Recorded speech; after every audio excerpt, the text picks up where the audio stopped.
And they started it. They started it. I mean, we can play some of that sound for sure. Hillary Clinton over and over again. Jimmy Carter, you know, I feel bad. He just lost his wife, Rosalind. That happened the other day. I'm sorry for him.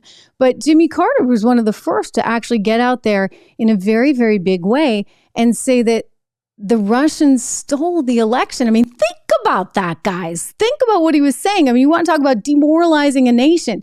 If you go back to the 1984 KGB defector saying that the KGB was working actively to demoralize the U.S. and cause the U.S. to doubt itself and its institutions. Heck, we didn't even need Russia doing that because we were doing it to ourselves. Doubt that the Russians did interfere in the election.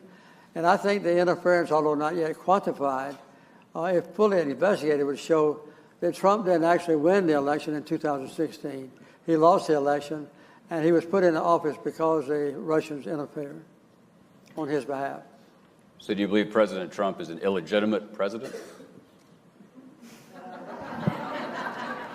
Based on what I just said, which I can't retract,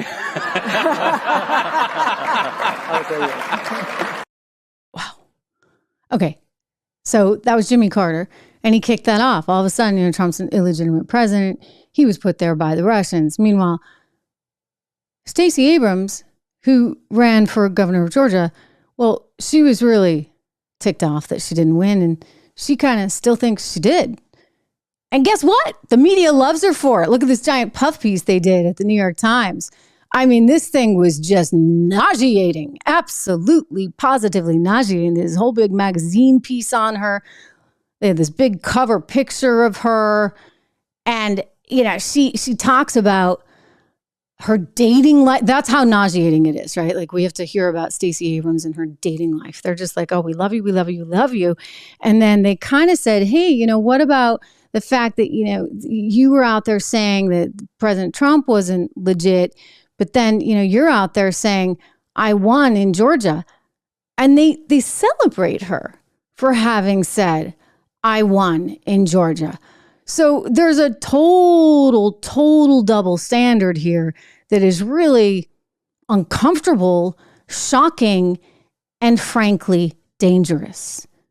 More of that double standard comes from the Clintons again, whom I'm going to show you, because just, I don't know, about 6 weeks before the 2020 election, Hillary Clinton went on a podcast with one of her former PR people, and she basically said, like, no matter what the votes are, you don't give up.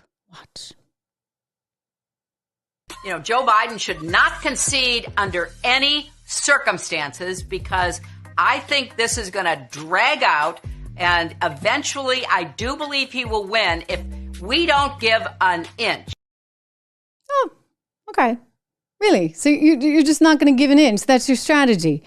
I mean, that is very, well, Banana Republic-like. It tells me that you were going to go and you were going to fight this thing tooth and nail from a legal perspective, and yet